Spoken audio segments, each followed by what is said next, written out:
One of the questions we received was, how do we move files around in Microsoft Teams?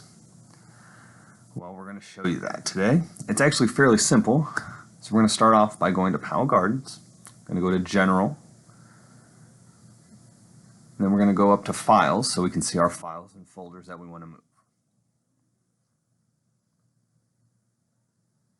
So I'm here. This is the Teams view everybody's used to seeing.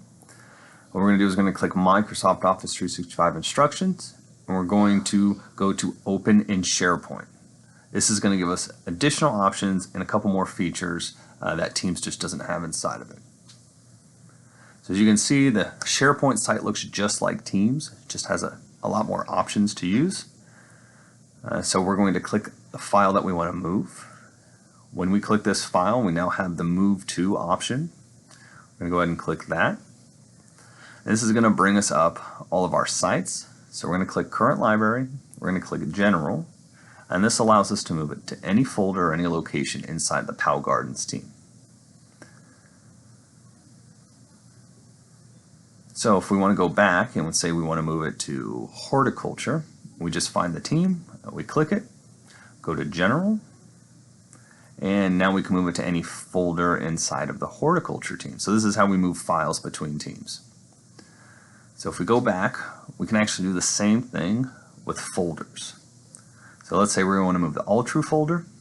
We click it, we can copy it, or we can move it.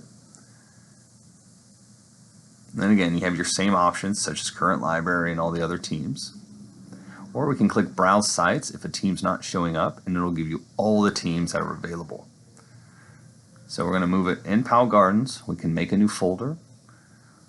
And we can move it to any folder that we want here, or we can scroll down all the way to the bottom and we can make a new folder for this folder. Once you've moved your folders or your files, you can go ahead and you can close out of SharePoint, and you will be back into Teams and you will see the new files and folders in their new locations. Let me know if anybody has any questions about this. Thanks.